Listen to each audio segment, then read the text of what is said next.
నా పేరు Sadananda Goud, government junior college కలవృత్తి చరిత్ర అధ్యాపకులు. ఈరోజు మనము ఆన్లైన్ క్లాస్లో భాగంగా హిస్టరీ సెకండ్ ఇయర్ విద్యార్థులకు కుతుబ్ షా వంశం పరిపాలన విధానం నుంచి తెలుసుకోబోతున్నాము. విద్యార్థులందరూ వినాల్సిందిగా కోరుతున్నాము. కుతుబ్ షా వంశం, ఈ కుతుబ్ షా వంశానికి మరొక పేరు గోల్కొండ రాజ్యం అనే పేరు ఉంది. దక్షిణ భారతంలో గోల్కొండ పట్టణాన్ని కేంద్రంగా చేసుకొని పరిపాలన కొనసాగించడం వల్ల గోల్కొండ రాజ్యం అనే పేరు వచ్చేసింది. దక్షిణ భారతంలో బహుమతి సామ్రాజ్యం పతనానంతరము 5 ముస్లిం రాజ్యాలు ఆవిర్భవించినవి. 5 ముస్లిం రాజ్యాలున్న అహ్మద్నగర్, బిజాపూర్, గోల్కొండ, బీదర్, బీహార్.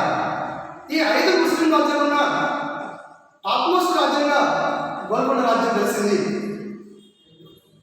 ఈ గోల్కొండ రాజ్యం భారతదేశంలోనే మొట్టమొదటి లౌకిక భావాలతోటి పరిపాలన కొనసాగించిన రాజ్యంగా చెప్పుకోవచ్చు. పాలకుడు అనేవాడు ప్రజలకు సేవకుడిగా ఉండాలనే ఒక భావజాలాన్ని ఈ సమాజానికి తెలియపరిచింది. ఆ గోల్కొండ రాజ్యంగా పరిపాలన విధానంలో 175 సంవత్సరాలు 7 మంది సుల్తాన్లు కలిసి పరిపాలన కొనసాగించారు. 175 సంవత్సరాలు 7 మంది సుల్తాన్లు కలిసి పరిపాలన కొనసాగించారు. 1712 నుంచి 1687 మధ్యకాలంలో 175 సంవత్సరాలు 7 మంది సుల్తాన్లు కలిసి పరిపాలన కొనసాగించారు.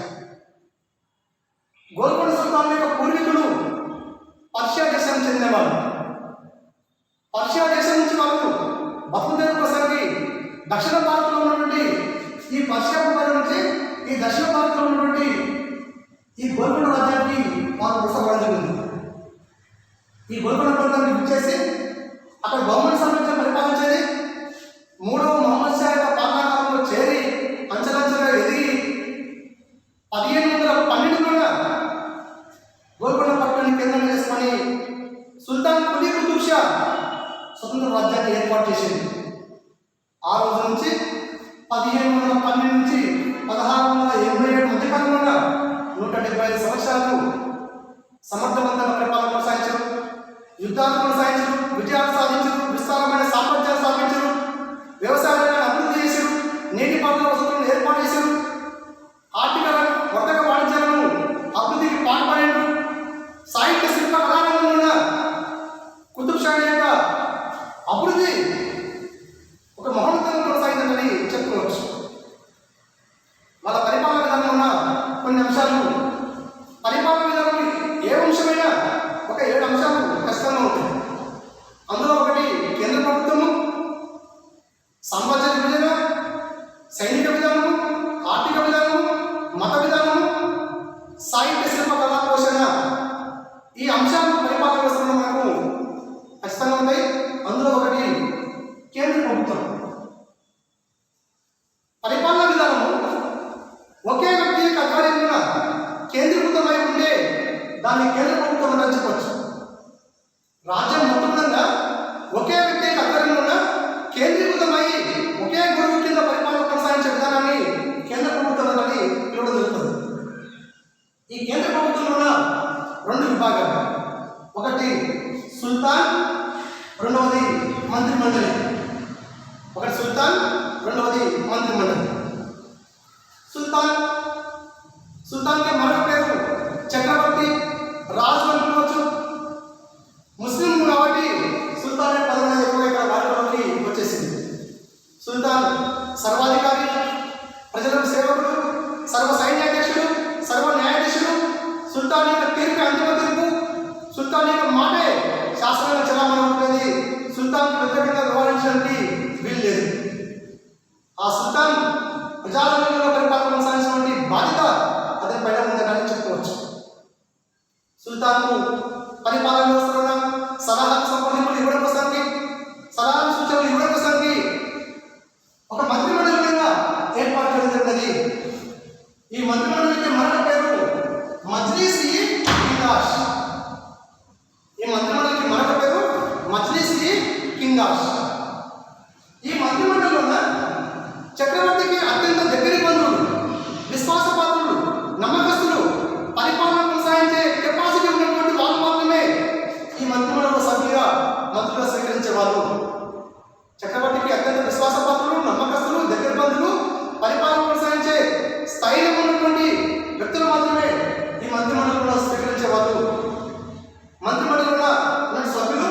సుమారు మనకు 8 మంది సభ్యులు ఉన్నారు.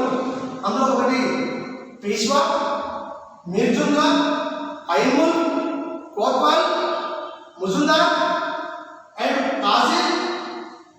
క్వాజీ, షాబందర్, డబేర్.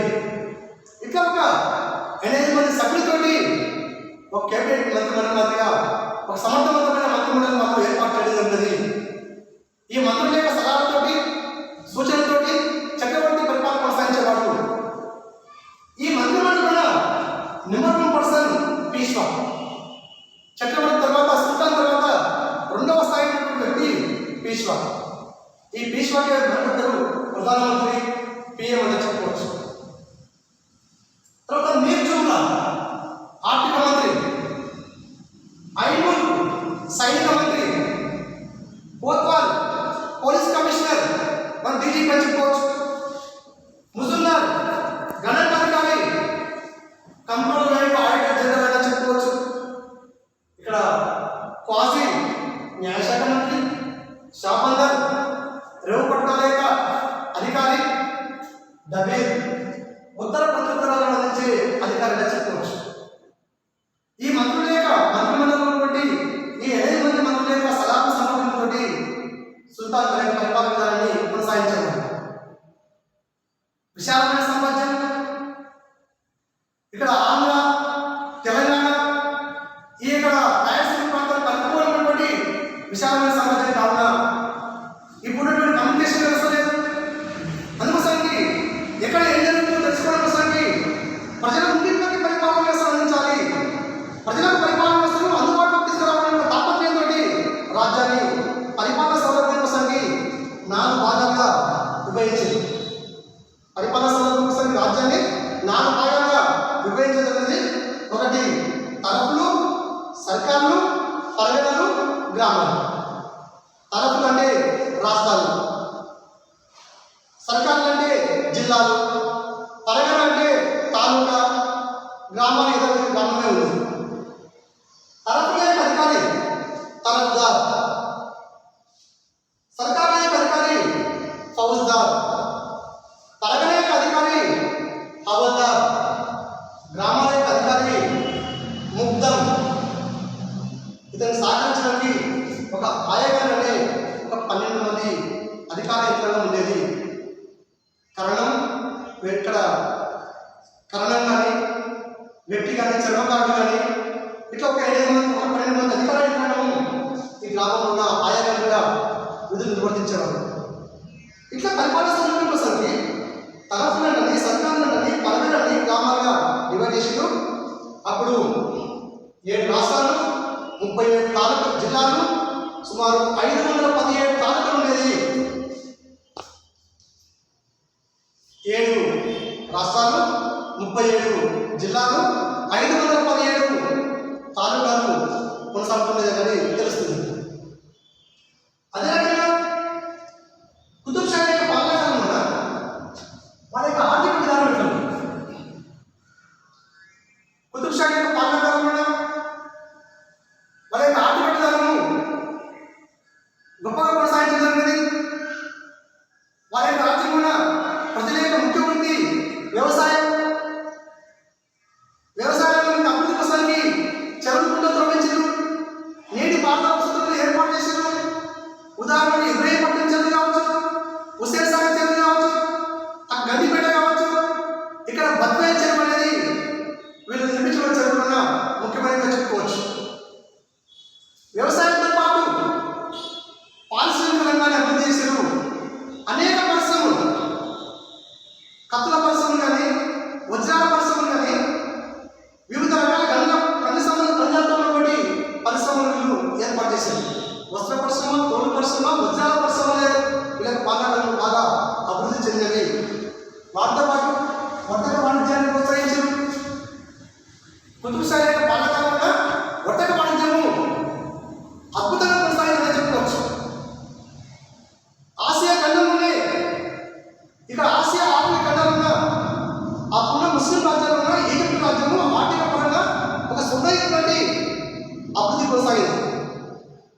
బంజరుకులను సాగుకు తీసుకొచ్చేసారు, చెరువుల పంట తొలగించారు, వ్యవసాయాన్ని అభివృద్ధి చేశారు, పరిశ్రమలను ప్రోత్సహించారు, వర్తక వాణిజ్యం అభివృద్ధి కోసం పాటుపడారు.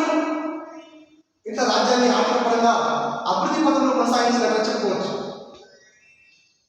భూమి శిస్తు వసూలు చేయడం కోసానికి వేలపాట విధానాన్ని రూపొందించారు. వేలపాటలన దాన్ని మనము ఆరాధన చెప్తాము. ఆ ఆరాధనలో ఎవరైతే వేలపాట ఎక్కువగా పాడతారో వారికే శిస్తు వసూలు చేసే అధికారము హక్కులను ఇవ్వడం జరుగుతుంది. ఆ వేలపాట పొందిన అధికారులను ముస్తాజీలు అని పిలిచారు. వేలపాటలో అధికారాన్ని కల్పించుకున్న అధికారులను ముస్తాజీలు అని పిలిచేవారు. ఈ గోల్కొండ సుల్తాన్ యొక్క పాలనలో కూడా మాదన్న, అఖండ మాదన్న ఇద్దరు సోదరులు. అందులో మాదన్న మంచి ఆర్థిక మంత్రి, ఆర్థిక రంగంలో కూడా అవగాహన ఉన్నవాడు. అక్కడనేమో సైనిక విభాగంలో కూడా అవగాహన ఉంది. ఈ ఇద్దరు రంగా ఈ గోల్కొండ సామ్రాజ్యానికి రైట్ హ్యాండ్ లెఫ్ట్ హ్యాండ్ చెప్పుకోవచ్చు.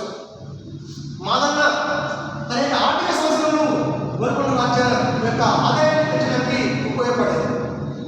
నాడు సుమారు గోల్కొండ రాజ్యం యొక్క ఆదాయం 5 లక్షల పన్నులు. గోల్కొండ రాజ్యం కూడా వాళ్ళ కరెన్సీని పన్నులు అందించేవారు. 5 లక్షల పన్నుల యొక్క ఆదాయము వాళ్ళు కొనసాగుతున్నారు. వారికి వచ్చినట్టు ఫ్రెంచి యాత్రికులైన ట్రావెలియర్, బెర్నియర్, తీవ్నాట్ అనే చరిత్రకారుల యొక్క రచనలు బట్టి మనకు స్పష్టంగా తెలుస్తున్నది. ఈ విధంగా ఇక్కడ గోల్కొండ సుల్తాన్ యొక్క ఆర్థిక వ్యవస్థ గొప్పగా వర్ధిల్లిందని చెప్పుకోవచ్చు. అదేవిధంగా సైనిక విధానం గోల్కొండ సుల్తాన్ యొక్క పాలకాలంలో పటిష్టమైన సైనిక వ్యవస్థను ప్రోత్సహించారు, చతురంగ బలగాలను ప్రోత్సహించారు, కాల్బలం కానీ, అశ్వదళం కానీ, గజదళం కానీ, రథబలం కానీ ప్రోత్సహించడం జరిగినది. వీళ్ళ యొక్క పాలకాలంలో మొఘల్ సామ్రాజ్యంతో దక్కన్ రాజ్యం ఉన్నటువంటి ముస్లిం రాజ్యాలు అహ్మద్నగర్, బిజాపూర్, బీదర్, బీరా రాజ్యాలతో విజయనగర సామ్రాజ్యంతో నిరంతరాయంగా యుద్ధాలు జరుగుతుండేది. అధికార రాజ్య విస్తరణ కోసం ఆ క్రమంలో పటిష్టమైనటువంటి సైనిక వ్యవస్థలను ప్రోత్సహించారు. ఆ సైనిక వ్యవస్థలను బలమైన సైనిక వ్యవస్థను రూపొందించారు. సైనిక అధికారాన్ని ఐన్బుల్ ప్రకటించారు. సైనిక మంత్రిని ఐన్బుల్ ప్రకటించారు. నాడు 2 రకాల సైన్యం ఉండేది. ఒకటి సిద్ధ సైన్యము లేదా సుల్తాన్ సైన్యం. సిద్ధ సైన్యము లేదా సుల్తాన్ సైన్యం. రెండవది రాష్ట్రీయ సైన్యము లేదా జాగీర్దార్ల సైన్యము. రాష్ట్రీయ సైన్యం లేదా జాగీర్దార్ల సైన్యము, దీన్నే సామంతుల సైన్యం అని చెప్పచ్చు. వీళ్ళ యొక్క పాలకాలంలో 5 లక్షల సైన్యాన్ని పోషించడం చారిత్రక ఆధారం మనకు అర్థమవుతుంది. 5 లక్షల సైన్యాన్ని పోషించు. ఈ సైనిక వ్యవస్థ ఉదాహరణగా దుర్గాలు. సైనిక వ్యవస్థ గోల్కొండ సుల్తాన్ యొక్క సైనిక వ్యవస్థలో దుర్గాలు కీలక పాత్ర పోషించేవి. అనేక విజయాలున్న బిజాపూర్ కానీ, అహ్మద్నగర్ కానీ, విజయనగరంతో చేసినటువంటి యుద్ధాలు కావచ్చు, మొఘల్స్తో చేసినటువంటి యుద్ధాలు కావచ్చు, విజయం సాధించడం వల్ల దుర్గాలు మీన్స్ కోటలు కీలక పాత్ర పోషించేవి. నాడు గోల్కొండ రాజ్యంలో 84 దుర్గాలు ఉన్నట్టు మనకు తెలుస్తుంది. ఒక్కొక్క దుర్గంలో 10,000 నుంచి 12,000 సైన్యము పోషించేవారు. 84 దుర్గాలు లక్షలాది సైన్యం వాళ్ళు పోషించారు. ఈ దుర్గాలు అంటే కోటలు. ఈ కోటలు 4 రకాలు. దుర్గాలు 4 రకాలు. ఒకటి స్థలదుర్గము, గిరిదుర్గము, వనదుర్గము, జలదుర్గము. స్థలదుర్గము, గిరిదుర్గము, వనదుర్గము, జలదుర్గము. అంటే గోల్కొండ సుల్తాన్లు పటిష్టమైనటువంటి సైనిక వ్యూహంతో తన యొక్క రాజ్యంలోకి శత్రు సైన్యం ఇవ్వకుండా చొరబడకుండా ఉండడానికి 4 వైపులా దట్టమైన దండకారణ్యం నుండి, జలపాతం నుంచి, మైదాన ప్రాంతం నుంచి, కొండ ప్రాంతం నుంచి ఎవరు రాజ్యంలోకి చొరబడడానికి ప్రయత్నించే విధంగా హెచ్చరించే రకంగా ఆయా ప్రాంతాల్లో ఉన్న దుర్గాలు నిర్మింపజేసారు. స్థలదుర్గం, స్థలం అంటే మైదాన ప్రాంతంలో కోటలు నిర్మించారు. దాన్ని స్థలదుర్గాలు నిర్మించారు. గిరిదుర్గాలు, గిరులు అంటే కొండల ప్రాంతం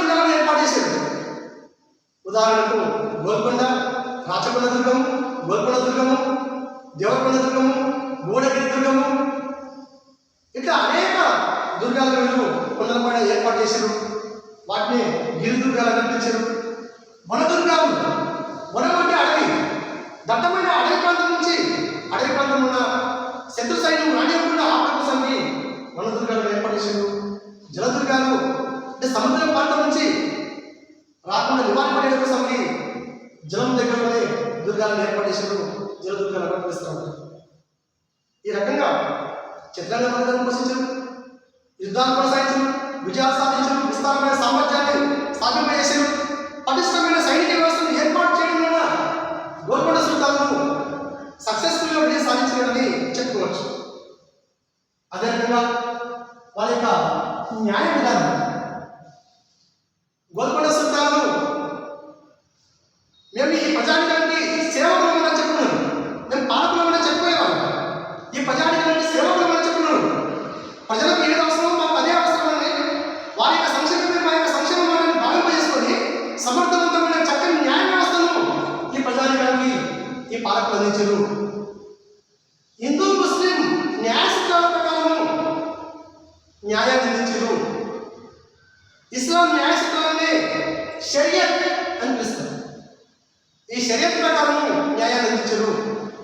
న్యాయాన్ని అందింపజేయడం వలన ముస్లిం పండితులు, న్యాయ పండితులను క్వాజీలు అండ్ హిందూ న్యాయమూర్తులను పండిట్స్ అందించారు.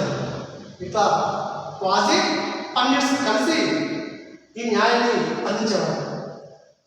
న్యాయాన్ని సమర్థవంతంగా అందింపజేయడం కోసానికి ఒక పటిష్టమైనటువంటి కోర్టులను వాళ్ళు ఏర్పాటు చేశారు. వాటి వల్ల దాద్ మహల్, అమీన్ మహల్, దాద్ మహల్, అమీన్ మహల్ అనేవి రెండు విధంగా న్యాయస్థానంగా చెప్పుకోవచ్చు. పటిష్టమైన న్యాయాన్ని అందించడానికి ఒక ఉదాహరణ చెప్పుకోవచ్చు. అబ్దుల్లా హుసేన్ షా వ్యక్తి మంచి గొప్ప న్యాయవాదిగా పేరు పొందింది. ప్రజలకు సమర్థవంతమైన న్యాయాన్ని అందించడం వల్ల తనకు తానే సాధ్యమని దక్కన్ ముస్లిం రాజ్యాలు కూడా హిందూ ముస్లిం తేడా లేకుండా సమర్థవంతమైన చక్కని న్యాయాన్ని అందింపజేసి మంచి న్యాయశక్తిగా అభివృద్ధి పొందేవాడు అబ్దుల్లా హుసేన్ అని చెప్పుకోవచ్చు. వీరి యొక్క న్యాయ వ్యవస్థ గురించి గొప్పగా కీర్తిస్తూ ట్రాగన్యర్ అనే ఫ్రెంచి యాత్రికుడు వీరి యొక్క న్యాయం గురించి గొప్పగా తన యొక్క పుస్తకాలలో కీర్తించడం జరిగింది. అదే రకంగా శిల్పకళా పోషణ, కుతుబ్ షా యొక్క పాలనలో సమర్థవంతంగా పరిపాలించడం కాకుండా, పటిష్టమైన సైనిక వ్యవస్థను పోషించడం కాకుండా, సముచితమైన న్యాయాన్ని సమస్త ప్రజానికానికి అందించడంతో పాటు ఆర్థిక రంగాన్ని, వ్యవసాయ రంగాన్ని, పరిశ్రమలను, వాణిజ్య రంగాన్ని ప్రోత్సహించడంతో పాటు అద్భుతమైన కళాఖండాలతోటి శిల్పకళారంగాన్ని మనం ప్రోత్సహించడం జరిగినది. శిల్పకళారంగంలో ఉన్న విద్యార్థులను గుర్తించుకోవాలి. ఈ శిల్పకళలో ఉన్న రెండు విభాగాలు, ఒకటి ఇస్లాం శైలి, రెండవది హిందూ శైలి. ఇస్లాం శైలిలో ఉన్న గుమ్మటాలు, మామూలుగా గుమ్మటం అనేది ఈ మాదిరిగా ఉంటుంది, మసీద్ మాదిరిగా. ఈ గుమ్మటాలు, కమాన్లు అనేది ఇట్లా అడ్డంగా, రోడ్డుకు అడ్డంగా, ఒక వీధికి అడ్డంగా ఉన్నటువంటి ఒక ఆర్చ్ లాంటిది. మినార్స్, స్తంభాల మాదిరిగా ఉన్నటువంటి ఇక నిర్మాణాలు. గోపురాలు తోరణంగా ఉండేది. ఈ గోపురాలు, మినార్స్, కమాన్లు, ఈ గుమ్మటాలు, ఇవి ఇస్లాం శైలిలో భాగంగా ఉన్నటువంటి నిర్మాణాలు. ఇస్లాం పాలకులు ఎక్కడ నిర్మాణాలు చేపట్టేవాడుగా ఈ 4 అంశాలను, 4 రకాల యొక్క శిల్పకళ యొక్క శిష్టాన్ని విధానాన్ని వారు పొందుపరుచుకున్నారు. అదే మాదిరిగా హిందూ మతంలో అయితే పుష్పాలు, పువ్వులు, లతలు, పువ్వుల యొక్క తీగలు, పక్షులు, ఏనుగులు, వీటిని ఉపయోగించుకొని దేవాలయంలో కావచ్చు, వివిధ ప్రాంతాల్లో కావచ్చు నిర్మాణాలు చేపట్టడం జరిగింది. కానీ కుతుబ్ షా ఏం చేశారు? ఈ ఇస్లాం శైలి, హిందూ శైలి కలిపి కొత్త శైలికి శ్రీకారం చుట్టూ, అదే కుతుబ్ షా యొక్క శిల్పకళా శైలి అని చెప్పవచ్చు. ఇక్కడ గుమ్మటాలు, కమాన్లు, మినార్లు అండ్ గోపురాలు, పుష్పాలు, లతలు, పక్షులు, ఏనుగులు ఉపయోగించుకొని ఈ కళగలిపి ఒక కొత్త శైలికి నాలుగు ఈ అద్భుతమైన శిల్పకళా నైపుణ్యంతో మొదలు మనోహరమైన సుందరమైన దృశ్యాలతోటి కళాత్మకమైన నైపుణ్యంతో వాళ్ళ యొక్క నిర్మాణాలు చేపట్టడం జరిగినది. వాళ్ళ యొక్క శిల్పకళా నైపుణ్యాన్ని ప్రతీకగా గోల్కొండ కోట, చార్మినార్, మక్కా మసీద్, ఇక టోలీ చౌక్ మసీద్ కానీ, సైఫాబాద్ మసీద్ కానీ, చాదర్ఘట్ మసీద్ కానీ, ఇక అనేక ఇక్కడ అనేకటువంటి గోల్కొండ టూమ్స్ కానీ, ఆ హుసేన్ సాగర్ కానీ, ఇబ్రహీంపట్నం చెరువు కావచ్చు, హైదరాబాద్ నగరం నిర్మాణం కావచ్చు, చార్ కమాన్స్ కావచ్చు, అనేక నిర్మాణాలను చెప్పడం జరిగింది. గోల్కొండ పేరుంటే హైదరాబాద్ యొక్క పేరుంటే గుర్తుకొచ్చే అద్భుతమైన కళాత్మకమైన నిర్మాణము చార్మినార్. 4 శిఖరాల నిర్మాణము. చార్ అంటే 4, శిఖరాలు అంటే మినార్స్ అంటే శిఖరాలు. 4 మినార్స్ తోటి ఏర్పాటు చేశారు. దక్షిణ భారతదేశం ఉన్న గోల్కొండ రాజ్యం ఉన్న భయంకరమైన ప్లేగ్ వ్యాధి సంబంధించి ప్రజల మధ్యలో అసురు పాసుల సమయంలో అప్పుడున్నటువంటి పాలకుడు సమర్థవంతంగా అధికార యంత్రాంగం యొక్క సహకారంతో సమర్థవంతంగా ఆ యొక్క అంటువ్యాధిని ప్లేగ్ వ్యాధిని నిర్మూలించడం కూడా సక్సెస్ఫుల్గా విజయం సాధించడం జరిగినది. ఆ నిర్మూలించడానికి గుర్తుగా ఈ చార్మినార్ని ఏర్పాటు చేయడం జరిగినది. చార్మినార్ గొప్పతనం ఏంటంటే ఇప్పటికీ 500 సంవత్సరాల అవుతుంది. చెక్కు చదవకుండా కళాత్మకమైన నైపుణ్యంతో స్పష్టంగా మనకు కనిపిస్తుంది. చార్మినార్కు ఎక్కడ రాయి లేదు. చార్మినార్ కేవలము ఇసుక, సున్నము, నీళ్లు. ఇసుక, సున్నము, నీళ్లు కలిపి దంగులో తిప్పితే గచ్చు అంటే మనము ఈ గచ్చుతో దాన్ని నిర్మించాం. చార్మినార్కు రాయి లేదు. పక్కనే మక్కా మసీద్ ఉంది. మక్కా మసీద్కు మట్టి లేదు కానీ ఒక సామెత వార్తలోకి వచ్చేసారు. చార్మినార్కు రాయి లేదు, మక్కా మసీద్కు మట్టి లేదు. చార్మినార్ మొత్తంగా ఎలాంటి రాయిని ఉపయోగించకుండా కేవలం గచ్చును ఉపయోగించుకునే గొప్ప నిర్మాణం చేపట్టడం జరిగింది. దాని దగ్గరలోనే మక్కా మసీద్ ఉంది. పెద్ద పెద్ద స్తంభాలతోటి, పెద్ద పెద్ద గ్రనైట్ రాళ్ళతోటి బ్రౌన్ కలర్ ఉన్న మక్కా మసీద్ నిర్మించారు. మక్కా మసీద్కు ఎక్కడ మట్టి లేదు. ఆ మక్కా మసీద్ యొక్క పూర్తి పేరు బైతుల్ అతీక్. మక్కా మసీద్ యొక్క పూర్తి పేరు బైతుల్ అతీక్. బైతుల్ అతీక్ అంటే పవిత్రమైన ప్రార్థనా స్థలం అని అర్థం. బైతుల్ అతీక్ అంటే పవిత్రమైన ప్రార్థనా స్థలం అని అర్థం. దక్షిణ భారతదేశంలోనే అతిపెద్ద మసీదు మక్కా మసీద్.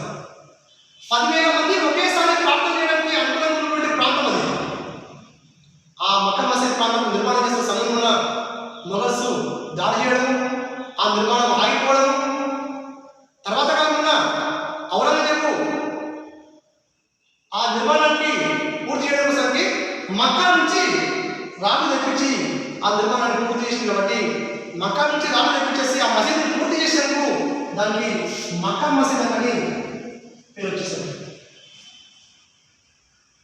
ఈ రకంగా మక్కా మసీద్ కానీ, గోల్కొండ కోట కానీ, గోల్కొండ టూమ్స్ కానీ, చార్మినార్ కానీ, హుసేన్ సాగర్ కానీ, ఇబ్రహీంపట్నం చెరువు కానీ, భాగ్యనగరం యొక్క నిర్మాణం కానీ, అనేకటువంటి భద్రాచలంలో రామదాసేశ్వర గుడి కావచ్చు, ఇట్లాంటి హిందూ ముస్లిం గౌరవంకి బాయిపడే రీతిలో హిందూ ముస్లిం యొక్క శైలిని కలుపుతూ ఈ కుతుబ్ షాహీ యొక్క శైలి అనేది ఆవిర్భవించి కళాత్మకమైన నైపుణ్యటువంటి శిల్పకళారంగం యొక్క అభివృద్ధి కోసం వీళ్ళు పాటుపడారు. వాటితో పాటు వారు సాహిత్యం,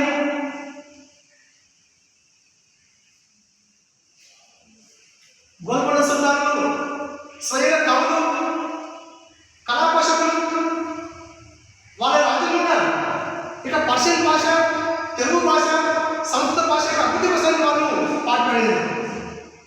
అనేక మంది కవుల కళాకారులను ఆదరించారు, గౌరవించారు, అవమానించారు. ఆ కవులకు కావాల్సిన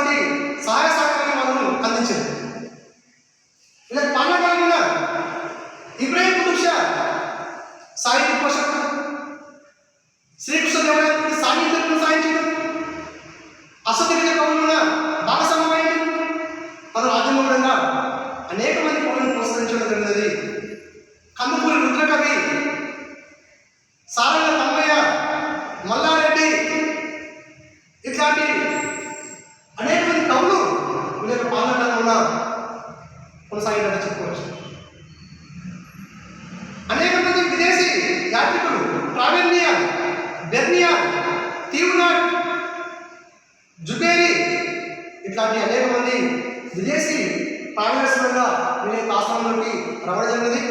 వీళ్ళ యొక్క కళా సాహిత్యం గురించి, శిల్పకళ నైపుణ్యం గురించి, వాళ్ళ యొక్క సమగ్ర పరిపాలన వ్యవస్థ గురించి వాళ్ళ యొక్క గ్రంథాలు కూడా స్పష్టంగా పొందుపరచడం జరిగినది. ఆ గ్రంథాలే ఈ కుతుబ్ షాహీ వంశం యొక్క పరిపాలన దానికి చక్కని ఆధారంగా చెప్పుకోవచ్చు. ఇట్లా దక్షిణ భారతదేశ చరిత్రలోనే కాకుండా భారతదేశంలోనే ఒక ముస్లిం రాజ్యమై ఉండి లౌకిక భావాలతోటి మత సామరస్యాన్ని పెంపొందించే రకంగా ఒక మంచి పరిపాలన వ్యవస్థను అందింపజేసి, సాహిత్య శిల్ప కళారంగాలను అభివృద్ధి చేసి, పటిష్టమైన సైనిక వ్యవస్థను పోషించి, వ్యవసాయ రంగాన్ని అభివృద్ధి చేసి, వర్తక వాణిజ్యాన్ని ప్రోత్సహించేసి గొప్ప మంచి పరిపాలన వ్యవస్థను ఈ సమాజానికి అందించినటువంటి రాజవంశమే ఈ కుతుబ్ షాహీ రాజవంశంగా చెప్పుకోవచ్చు. ఈ కుతుబ్ షాహీ రాజవంశం గురించి ఖచ్చితంగా మనకు 10 మార్క్ క్వశ్చన్ అనేది వచ్చే అవకాశం ఉంది. ఇందులో నుంచి కూడా చార్మినార్ కానీ, మక్కా మసీద్ కానీ, గోల్కొండ కోట కానీ ఇవి 2 మార్క్ క్వశ్చన్లు వచ్చే అవకాశం ఉన్నది. వారి యొక్క ఆర్థిక విధానం నుంచి 5 మార్క్ క్వశ్చన్లు వచ్చే అవకాశం ఉన్నది. కావున విద్యార్థులందరూ కూడా దీన్ని చక్కగా విని ఈ వీడియో చూసి మీరు విషయం తెలుసుకొని ఎగ్జామ్లో చక్కగా రాసి మంచి మార్కుతో పాస్ కావాలని చెప్పని కోరుకుంటున్నాను.